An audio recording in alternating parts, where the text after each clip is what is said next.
Sa bayan ng San Rafael, may isang binatang palaging tampok sa usapan ng mga tao. Ito ay si Bryce. Halos lahat ng nakakakilala sa kanya ay walang ibang bukang bibig kung hindi ang kanyang kabaitan at ang magandang asal. Kung lahat ng tao ay kagaya niya, siguro wala nang problema sa mundo. Madalas na marinig ng kanyang mga magulang mula sa mga kapitbahay. Sa bawat pagtitipon, palaging bida si Bryce. Hindi dahil sa kayamanan o talino, kung hindi dahil sa kanyang tila hindi nauubos na kabaitan. Palaging may ngiti sa labi si Bryce. Sa tuwing makakasalubong siya ng barangay kapitan o kaya ay guro ng eskwela, maririnig ka agad ang kanyang malugod na pagbati. "Magandang araw po. Kamusta na po kayo?" May kasamang pagyukupa. Tila ba puno ng respeto at malasakit. Kapag pista o may programa sa barangay, siya ang unang tumutulong. Nag-aalok ng kamay sa pagbubuhat, nagkukusang mamigay ng tubig, at palaging nasa tabi ng mga opisyal para sumuporta. Hindi nakapagtataka kung bakit maraming kabataan ang naiinggit at humahanga sa kanya. Si Bryce ang tipo ng binatang gusto ng mga magulang para sa kanilang anak. Mabait, masipag, at magalang. Yun ang impresyong nabuo ng karamihan. At dahil dito, napapalapit siya sa mga taong may mataas na posisyon at impluwensya sa kanilang lugar. Kapag may mga konsehal o kaya naman ay may yamang negosyante na dumadalo sa barangay events, makikita ka agad si Bryce sa kanilang tabi, nakikipag-usap na para bang matagal ng magkakaibigan. Subalit may ilang ring nakakapansin ng kakaiba. Minsan, habang abala siya sa pakikipag-usap sa isang kilalang doktor, may lumapit na tendera ng gulay at nagtanong kung pwede siyang magbuhat ng isang sako. Kitang-kita ng mga nakasaksi kung papaanong bahagyang nagbago ang ekspresyon ni Bryce. Mula sa malugod ng ngiti, ay naging malamig at pilit. "Pasensya na po may kausap lang akong importante." Ang mabilis niyang sagot bago muling bumaling sa doktor at magpatuloy sa kanilang usapan. Ang ilan ay natahimik at ipinagsawalang bahala ang nakita. Siguro abala lang siya, wika ng isang kapitbahay. Ngunit sa likod ng mga bulong na iyon, nagsimulang mabuo ang tanong. Ang kabaitan ba ni Bryce ay tunay o mayroong hangganan? Pero ganoon pa man, mas nangibabaw pa rin ang kanyang imahe bilang mabait at maginoo. Sa social media, makikita ang mga larawang kasama niya ang mga kilalang tao sa kanilang lugar. May caption na puno ng pasasalamat at pagpapakumbaba. Ang mga komento, "Ang bait mo talaga, idol." "Sana all na lang kasing genuine ni Bryce." At sa bawat papuri, lalo pang lumalakas ang kanyang kumpiyansa. Para kay Bryce, ang pagkakaroon ng mabuting imahe ay parang yaman na hindi nauubos. Hindi siya napapagod sa pagpapakitang tao, lalo na kung ang kaharap niya ay may pangalan at estado sa buhay. Sa mata ng nakakarami, si Bryce ay isang huwaran, ngunit kung titignan ng mas malalim, may bahid na pagkukunwari sa kanyang mga kilos.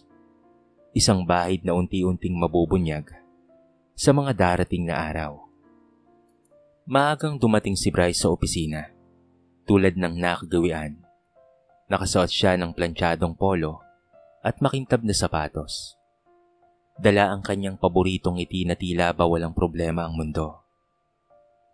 "Good morning, sir." Malugod niyang bati sa kanyang boss na si Mr. De Los Reyes. Hindi pa man nakakatugon ng amo, inabutan niya na ito ng kape at mga dokumentong maayos na nakafile. "Wow, Bryce, ang sipag mo talaga. Buti na lang may empleyado akong kagaya mo." Ani ng boss niya na nakangiti rin. Ang ibang empleyado ay napatingin. May bahid ng pagkadismaya at pagkainggit. Sanay na sila sa eksenang ito. Si Bryce ang paborito ng mga nakatataas. Ngunit sa kabilang banda, ibang mukha ang pinapakita niya sa mga katrabaho. Nang lumapit si Liza, isang simpleng clerk na may dalang papel para sa kanya, agad na nag-iba ang kanyang tono. "Pakilagay na lang dyan sa mesa ko. Busy pa ako." Malamig niyang tugon. Hindi man lamang nag-abala ng tingin. Nagkibit balikat na lamang si Liza, ngunit ramdam ang pagkakaiba ng trato sa kanya kumpara sa kanilang boss. Isang araw, habang abala ang lahat sa paghahanda para sa monthly meeting, nakasalubong ni Bryce ang janitor na si Mang Lando. Pawis na pawis ito dahil sa pagbubuhat ng mga kahon. "Bryce, baka naman pwede mo akong tulungan. Mabigat itong kahon, anak. Baka mabasag ang mga baso." Hingal na sabi ng matanda. Sandaling natigilan si Bryce, pero agad niyang ibinaling ang tingin kay Mr. De Los Reyes, na ngayon ay paparating na. "Pasensya na Mang Lando ha. May importante kasi akong aasikasuhin eh." Sabay lakad papalayo at malugod na sinalubong ang kanyang boss. "Sir, tulungan ko na po kayo sa mga projector." Naiwan si Mang Lando na tila ba ng lumo at may dalawang empleyado na nakasaksi sa pangyayaring iyon. Grabe siya, no? Mabait lang kapag may katungkulan ng taong kaharap niya. Bulong ng isa. Ngunit agad rin silang natahimik nang marinig ang tawanan ni Bryce at ng kanilang boss na tila ba walang nangyari. Sa labas naman ng opisina, kapansin-pansin ang kanyang pagkakaiba rin. Isang matandang ale ang huminto sa gilid ng kalsada. Dala-dala ang isang supot ng gulay na halos punit na. "Iho, baka naman pwedeng pakibuhat hanggang kanto lang." Maingat na pakiusap nito. Napalingon si Bryce, ngunit bago pa siya sumagot, napansin niyang may dumaraang bagong SUV. Pag-aari ng isang kilalang abogado sa kanilang lugar. Agad niyang tinanggihan ang matanda. "Pasensya na Nay, may pupuntahan lang ako." At dali-daling lumapit sa abogado para batiin ito ng magiliw. Ang mga taong nakakita ay napailing, ngunit wala ni isa mang nagsalita. Sa isip nila, baka sadyang abala lang talaga itong si Bryce. Sa puntong ito, unti-unti nang lumalabas ang pattern. Mabait siya kung ang kaharap niya ay may impluwensya. Ngunit kapag ordinaryong tao, bigla itong nagiging malamig at mailap. Ngunit dahil sa galing niyang magpakitang tao, natatabunan ng mga hinala. At sa bawat araw na lumilipas, lalong tumitibay ang kanyang reputasyon bilang isang mabait. Isang reputasyon na sa kalaunan, ito rin ang magwawasak sa kanya. Malapit nang matapos ang linggo, nangyayain si Bryce ng kanyang tatay-tatayan, si Ginoong Ramirez, isang kilalang negosyante sa kanilang bayan. May malaking bahay ito sa subdivision at may ilang negosyo, mula grocery hanggang lending company. Para kay Bryce, ang pagkakaibigan nila ni Ginoong Ramirez ang isa sa pinakamahalagang kayamanan niya. "Bryce, iho, salamat at lagi kang nariyan tuwing may kailangan ako sa opisina ha," sabi ni Ginoong Ramirez habang naglalakad sila sa hardin ng malaking bahay. "Ikaw ay parang anak ko na." Ngumiti si Bryce at magalang na sumagot. "Ako po ang dapat na magpasalamat, sir. Ang dami ko pong natutunan sa inyo. Swerte po ako at itinuturing niyo po akong pamilya." Ngunit sa likod ng mga salitang iyon, may ibang iniisip si Bryce. Para sa kanya, malaking koneksyon si Mr. Ramirez. Ang pakikipagkaibigan dito ay hindi lamang patungkol sa pagmamahal o respeto, kung hindi isang benepisyo. Sa tuwing may event, si Bryce ang palaging kasama ng pamilya Ramirez. Nakikisalo sa mga handaan at nakikita ng marami bilang malapit sa mga bigatin. Isang gabi, habang nagdiriwang sa isang mamahaling restaurant, ipinakilala ni Mr. Ramirez itong si Bryce sa isa pang negosyanteng kaibigan. "Ito nga pala si Bryce. Napakabuting bata, marunong makisama, napakasipag at mapagkakatiwalaan." Nanginginig ang mga mata ni Bryce sa papuri. Hindi niya napigilang ipagyabang sa ibang kaibigan kinabukasan. "Alam niyo ba? Kilala na ako ng ibang mga may-ari ng malalaking negosyo dito. Kasama ko sila lagi. Sila mismong nagsasabing parang anak na nila ako." Tahimik lamang ang iba niyang kaibigan. Ngunit sa loob-loob nila ay naiilang sila. Pakiramdam nila ay napakayabang nitong si Bryce at tila masyado ng mataas ang tingin sa sarili. Sa kabilang dako, may isang insidente na muling nagbigay ng malinaw na larawan ng kanyang tunay na pagkatao. Isang dating kaklase na si Paulo, simpleng empleyado sa hardware, ang lumapit sa kanya. "Bryce, baka naman pwedeng makiride ako sa kotse mo pa uwi. Malayo pa kasi ang lalakarin ko eh." Tila nainis si Bryce at pilit nang umiti. Pasensya ka na bro ha. Puno na kasi ang kotse ko eh. May susunduin pa ako sa subdivision." Ngunit ang totoo, mag-isa lang talaga siyang uuwi. Hindi niya lang talaga gustong makasabay si Paulo na sa tingin niya ay walang may pagmamalaki. Maya-maya, dumating si Mr. Ramirez at tinaya siyang sumabay. Agad namang nagbago ang ekspresyon ni Bryce. Masiglang tumakbo papalapit at halos hindi na pinansin si Paulo. Nakita ito ng ilang kakilala at nag-usap-usap na naman. "Napansin mo ba? Iba ang ugali niya kapag mayayaman ang kaharap, no?" "Oo nga pare, parang bait-baitan lang. Napaka-presko pa." Pero tulad ng dati, walang naglalakas na loob na sumita. Habang lumalalim ang gabi, mas lalong lumalalim rin ang ilusyon ni Bryce na siya ay tinitingala ng lahat. Hindi niya alam, ang unti-unting naipong pagkadismaya ng mga tao ay magiging mitsa ng kanyang pagbagsak. Isang hapon, habang papauwi si Bryce mula sa opisina, nakasalubong niya si Mang Ernesto, isang karpenterong matagal nang naninirahan sa kanilang barangay. Pawisan at halatang pagod si Mang Ernesto. Dala ang ilang gamit sa kanyang likod. "Bryce, anak, baka pwede mo naman akong matulungan." Maingat na sabi ng matanda. "May nag-aalok kasi ng maliit na trabaho sa kabilang bayan. Kaso kailangan ko ng rekomendasyon mula sa opisina ninyo. Alam kong malapit ka sa mga boss. Baka naman pwede mo akong irekomenda." Sandaling natigilan si Bryce. Alam niyang hindi malaki ang makukuha kung tutulong siya kay Mang Ernesto. Wala rin naman itong maibabalik na pabor, dahil isa lamang itong simpleng karpintero. Pilit siyang ngumiti, ngunit malamig ang tinig ng sumagot. "Pasensya na Mang Ernesto ha, hindi ko po kayang gawin yan. Baka makompromiso pa ako sa trabaho. Hindi ko po talaga magagawa." Halata ang pagkadismaya sa mukha ng matanda, ngunit tumango na lamang ito.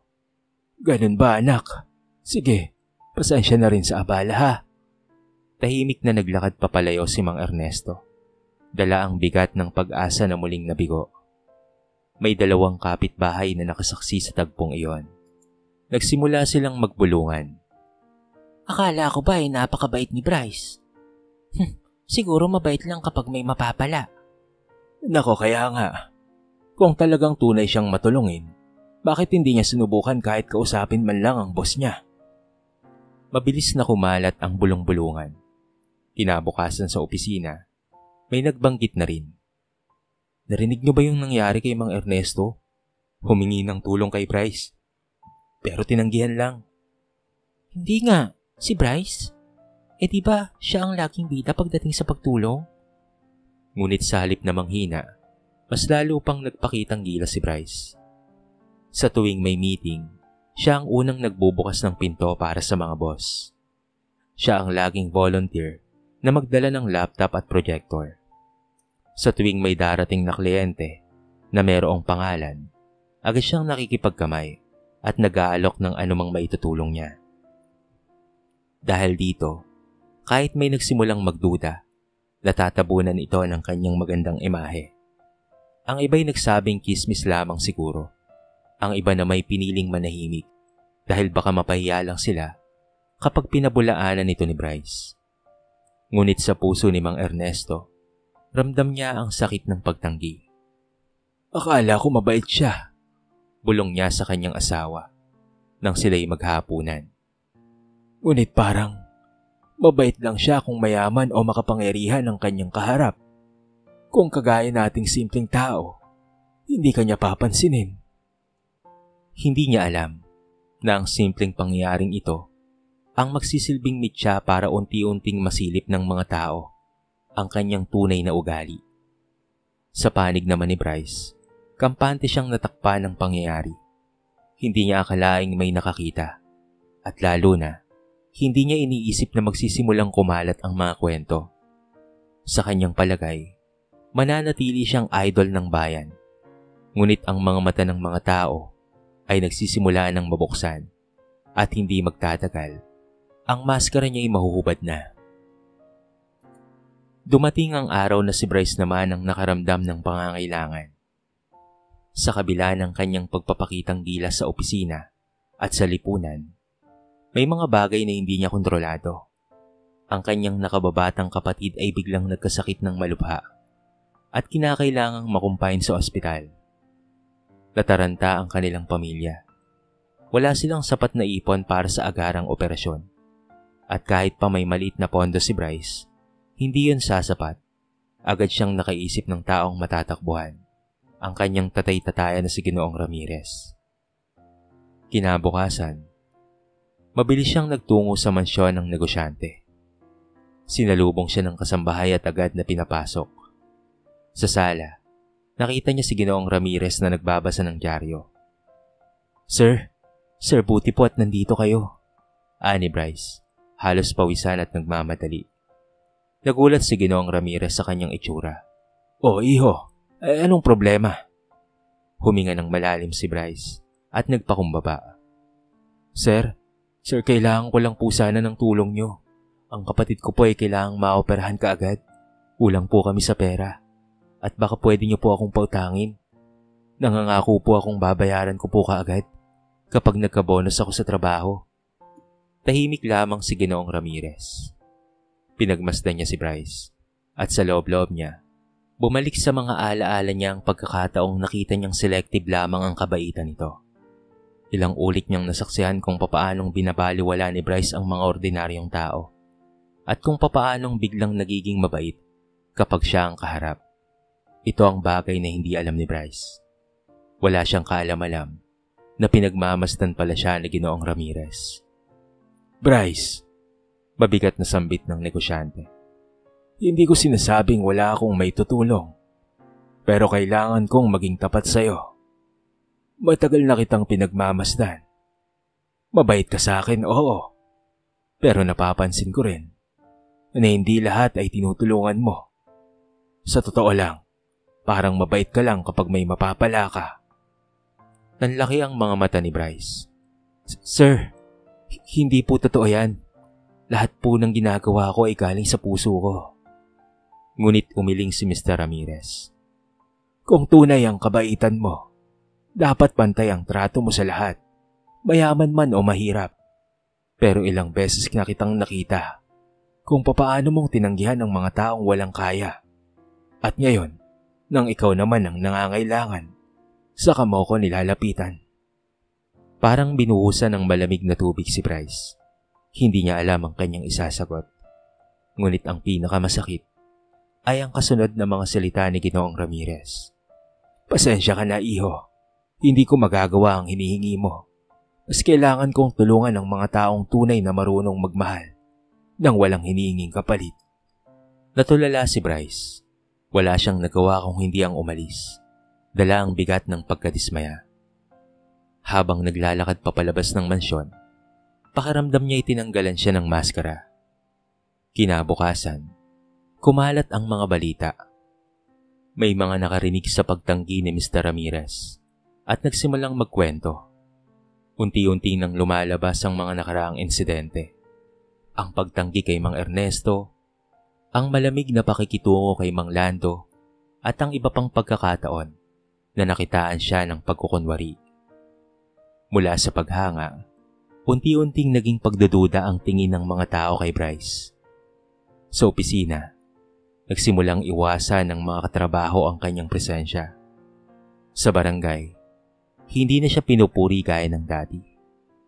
At doon niya naramdaman, ang mundong itinayo niya sa ilusyon ng kabaitan ay nagsimula ng gumuho. Lumipas ang ilang araw Ngunit hindi pa rin mapakali si Bryce. Ang pagtanggi ni Ginoong Ramirez ay parang bangungot na paulit-ulit na bumabalik sa kanyang isipan. Ngunit higit pa roon, mas mabigat ang epekto ng mga kumakalat na chismis. Sa opisina, ramdam niya ang malamig na pagtingin ng mga kasamahan. Dati-rati siya lagi ang pinupuri at sinasalubungan ng mga ngiti. Pero ngayon, tila ba nag-iwasan na ang lahat kapag siya'y dumaraan. Hinsyo, yung mabait kuno, pulong ng isa na alam niyang siya ang tinutukoy.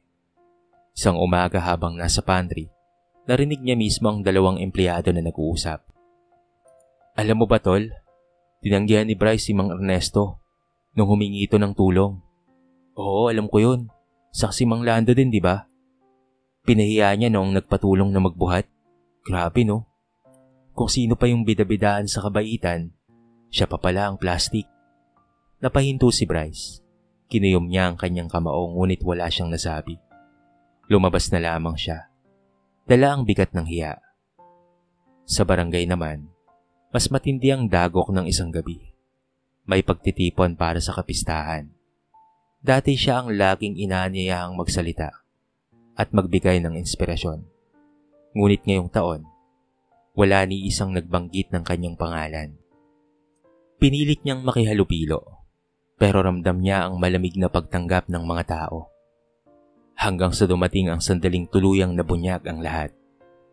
Habang nasa entablado ang kapitan, binanggit nito ang mga taong tumulong sa kanilang proyekto.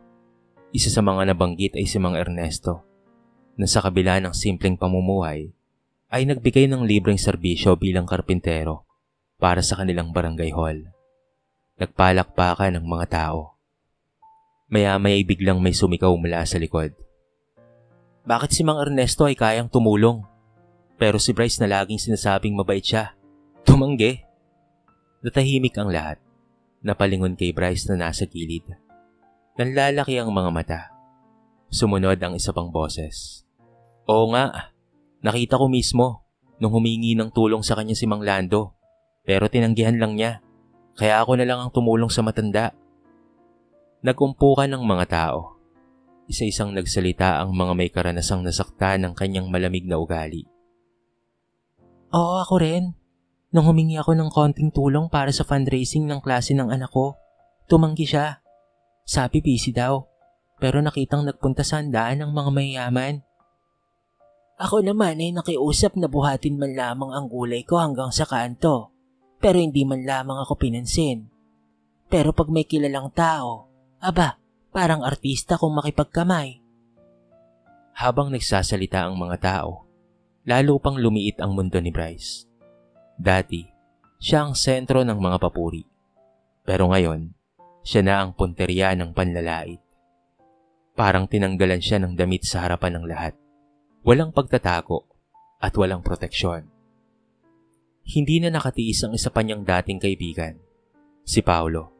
Tumayo ito at diretsong nagsalita. Bryce, mabait ka lang kapag may mapapala ka. Pero sa totoo lang, wala kang malasakit sa mga ordinaryong tao.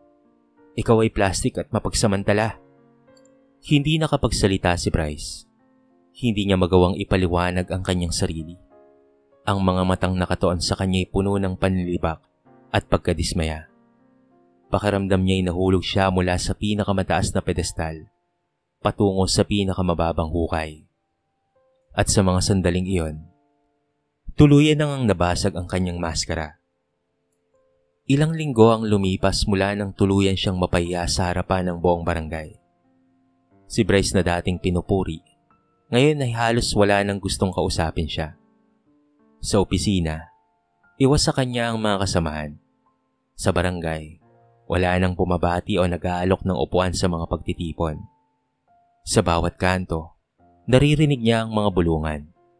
Nako, ayan yung plastic ho. Yung mabait kuno raw. Sa simula, nagalit si Bryce sa mga tao. Pakiramdam niya'y pinagkakaisahan siya. Hindi nila alam ang tunay kong pinagdaraanan. Bulong niya sa sarili. Ngunit habang tumatagal, unti-unti niyang napagtanto na totoo ang lahat ng mga paratang. Isa-isa niyang binalikan sa isip ang mga eksena. ang pagtanggi kay Mang Ernesto, ang pagtalikod kay Mang Lando, at ang malamig na tugon sa matandang Ale. Sa lahat ng iyon, pinili niyang unahin ang sariling interes kesa ang tunay na malasakit. Isang gabi, pauwi siya galing sa trabaho at nadaanan niya si Mang Ernesto na abala sa pagkukumpuni ng bubong ng isang kapitbahay. Nakaupo ang matanda sa isang lumang bangko, pawis na pawis, ngunit may ngiti sa labi habang tinutulungan ang ilang kabataan. Hindi niya napigilang tumigil at panoorin sila. Mang Ernesto, mahina niyang bati. Nagangat ng tingin ng matanda, saglit na natigilan. Wala itong sinabi, pero hindi rin siya iniwasan. "O Bryce, anong atin?" Halos mamutla si Bryce.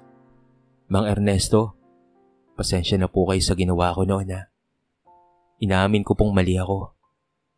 Nabulag po ako sa pag-iisip na ang kabaitan ay kailangang may kapalit. Pero ngayon, nakikita ko, hindi po pala ganoon. Sana mapatawad niyo po ako." Tahimik ang matanda saglit bago umiti. "Anak, ang pagkakamali ay hindi yan natatapos sa hiya. Natatapos yan kapag natuto ka at hindi mo na inulit pa. Ang tunay na kabaitan ay hindi kailangan ng gantimpala. Basta't bukal sa puso ay sapat na yon." Para kay Bryce, yon ang unang liwanag na nagbukas sa dilim ng kanyang konsensya. Mula noon, nagsimula siyang magbago. Hindi kaagad siya pinaniwalaan ng mga tao. Kapag nag-aalok siya ng tulong, ang iba'y nagdududa. Nako, baka naman may kailangan na naman yan. Ngunit hindi siya sumuko. Tinulungan niya si Mang Lando sa pagbubuhat ng mabibigat na gamit kahit walang nakakakita. Nagabot siya ng pagkain sa matandang Ali sa kanto nang walang kasamang camera o social media post. Nag-donate siya ng kaunting pera para sa mga fundraising ng mga paaralan sa kanilang lugar at hindi na ipinagsigawan pa. Dahan-dahan, nagsimulang mapansin ng mga tao ang kanyang pagbabago. Isang bata ang lumapit at nagsabing, "Kuya Bryce, salamat po sa laruan ha." Isang ina ang umiti at nagpasalamat sa kanyang tulong sa pag-aayos ng kanilang sirang bubong. Hindi kaagad bumalik ang dating tiwala ng lahat. Ngunit unti-unti, nakikita nila ang sinseridad. At sa puso ni Bryce, ramdam niya ang kakaibang kapayapaan. Ngayon lang niya naramdaman na mas masarap palang tumulong ng walang inaasahang kapalit. Sa huling bahagi ng kanyang paglalakbay, tumayo siya sa harap ng kabataan sa barangay at nagsalita. "Natuto ako sa pinakamahirap na paraan. Ang kabaitan ay hindi sukatan ng estado ng taong tinutulungan, kung hindi ng pusong nagbibigay. Sana, huwag niyo pong tularan ang pagkakamali kong nagawa. Maging mabuti po kayo dahil gusto niyong maging mabuti, hindi dahil sa may kapalit." Tahimik ang lahat, ngunit sa katahimikang iyon, ay merong ngiting unti-unting bumabalik sa kanilang mga labi. Sa wakas, nakita nila hindi na ang peking Bryce, kung hindi ang isang binatang handang magbago at umamin sa kanyang pagkakamali. Makalipas ang ilang buwan, muling nagbago ang takbo ng buhay ni Bryce. Hindi man kaagad nabura ang lahat ng pagkakamali niya, pero natutunan niyang ang tiwala ay hindi nababalik sa isang iglap. Kailangang patunayan ito araw-araw sa mga simpleng bagay at tapat na kilos. Nawala na ang dating ingay ng kanyang pangalan sa social media. Hindi na rin siya ang palaging bida sa mga pagtitipon o poster boy. Ngunit para kay Bryce, hindi na yun mahalaga. Mas mahalaga ngayon ang mga tahimik ng ngiti ng mga taong natutulungan niya nang walang hinihinging kapalit. Minsan, habang naglalakad pa uwi, nasalubong niya ang ilang kabataang naglalaro. "Kuya Bryce, sama ka." Masayang sigaw ng isa. Napangiti siya at sumali. Tumatakbo sa kalsada na para bang muling naging bata. Wala nang iniisip na impresyon. Wala nang maskara. Puro kasiyahan at katapatan na lamang. Sa opisina, dahan-dahang bumalik ang respeto ng mga kasamahan. Hindi na siya tinitingala bilang perpektong empleyado, kung hindi bilang isang taong handang umamin sa pagkakamali at magsikap magbago. Isang araw, si Liza, ang clerk na minsang binaliwala niya, ay lumapit at nag-abot ng candy. Bryce, salamat sa tulong kahapon sa reports ha. Nakita kong seryoso ka na ngayon. Simpleng salita, ngunit sapat na upang mapaluha siya.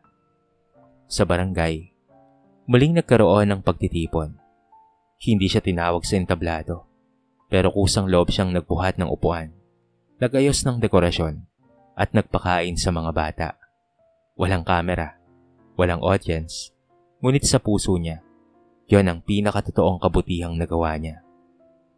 Sa huli, natutunan ni Bryce na ang kabaitan ay hindi sukatan ng yaman, kapangyarihan, o koneksyon. Hindi rin ito dapat gawing puhunan para sa pansariling interes. Ang kabutihan, sa pinakaugat nito, ay simpleng pagpili na magbigay, magpakumbaba, at magmahal kahit walang kapalit. At sa bawat araw na lumilipas, mas lalo niyang nauunawaan. Minsan kailangan munang mahubaran ng maskara upang maipakita ang tunay na anyo ng puso.